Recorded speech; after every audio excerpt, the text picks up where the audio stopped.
Hey guys, Brooke is here at the UK Hot Cars headquarters. What we are doing tonight, we're actually taking our first project in the Plasti Dip range. Basically, it's a cheaper way of back painting your car. It's a plastic paint, it's a rubber paint if you like. The joys of having this, it can be a lot cheaper to do, and at the end of the day it's actually removable. Simply when you get bored of the paint, bored of the colour, want to change it or restore the vehicle back to its factory look, all you've got to do is peel it off. So here's a bit of an insight. Here's the UK Hot Cars BMW E60. Actually my personal little run around. Formerly it was gunmetal grey. The stage we're at the moment, the car's had 5 coats of primer over it, the base colour, and then what we're doing now, it's just had its first coat of light blue in the Plasti Dip.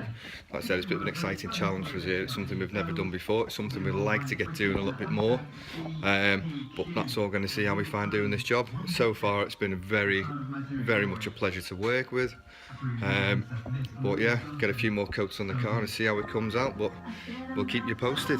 So again, this is the car with its first coat on. As you can see, we've masked up basic areas such as the headlights and the windows, mirrors.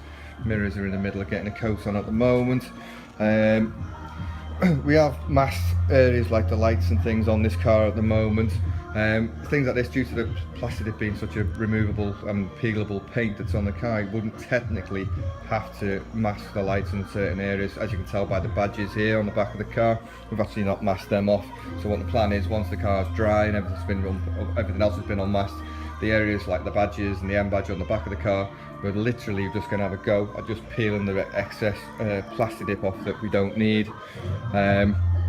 Some of the perks of doing it, like I said, we have masked up a lot of the car this evening doing this particular one, but with it being our first one, it's literally more of a case of playing it safe.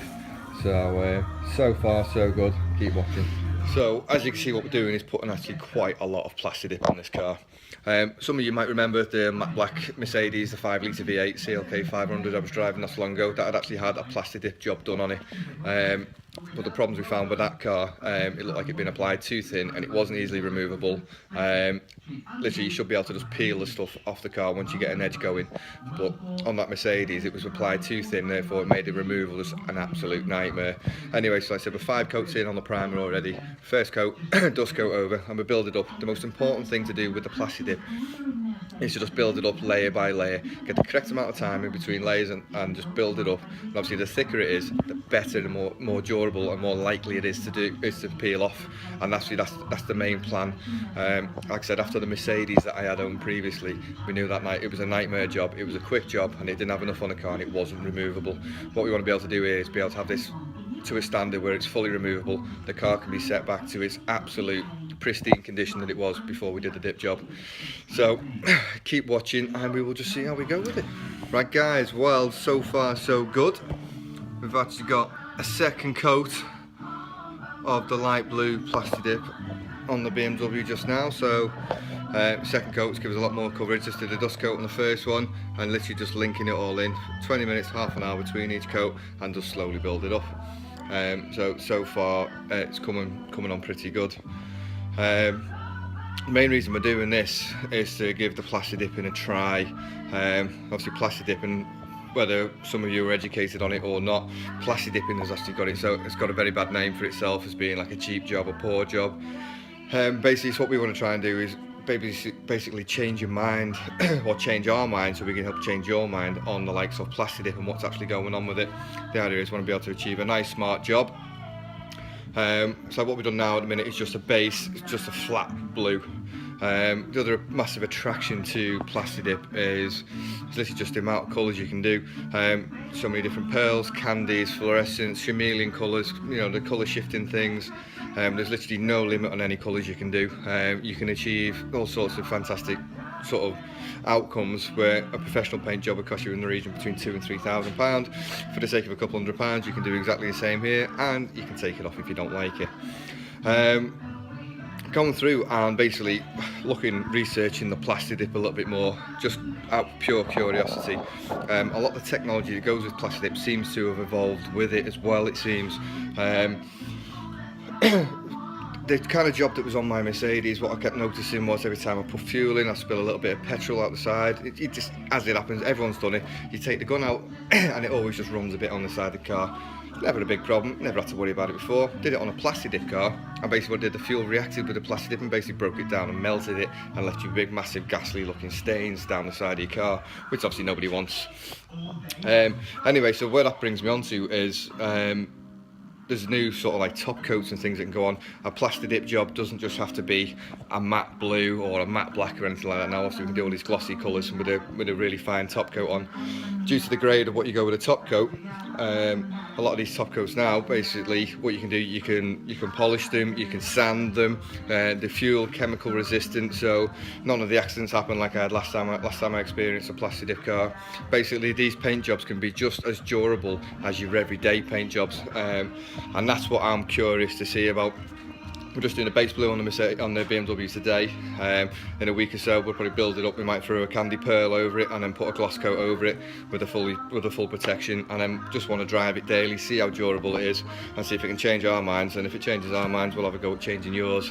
So keep watching. Right guys, I just put my blue pigment into clear full dip using my copper mixing stick.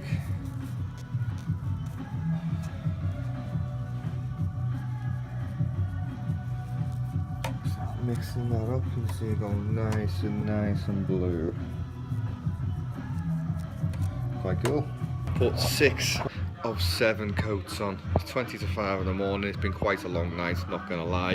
The BMW is now looking very blue, rather a Smurf blue, but wearing this hoodie I can't say much.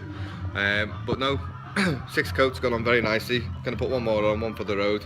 Come back in the morning, well, in a few hours, get a bit of kit and unmask it and see how she looks. Right guys, here we have it. 7 coats of the light blue one. So what, the camera's really not doing it justice here. It's really bright and vibrant. It looks a bit lighter than it is here. It's actually a lot deeper than in real life. So it's got 7 coats of the light blue on. We've had 5 coats of primer on. So all in all, that is a considerable. Next day later now, bit of a quick one for you. Car's been fully unmasked and put back together. And the final outcome, pretty good.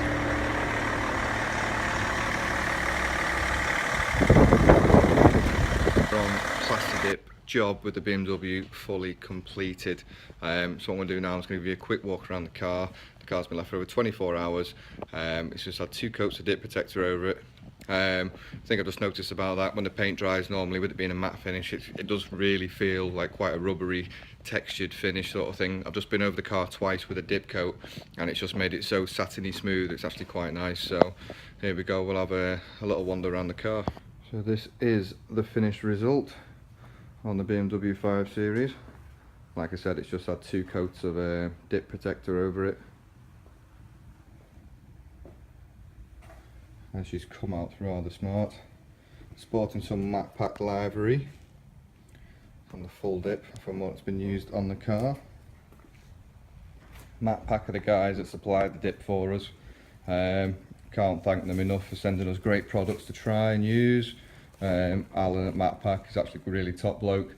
He's readily available on hand. Any advice you need along the way, been able to speak to him and ask for advice, and you know, he's a really top guy. He's happy to help anyone, so couldn't recommend using the Matte Pack guys enough. And well, here you go, it's a finished product, so you can tell we're very happy with it. Going off this finish, I think we look forward to doing the next car, so keep your eyes peeled. I'm sure there'll be some more footage of the next one being done at some time in the near future.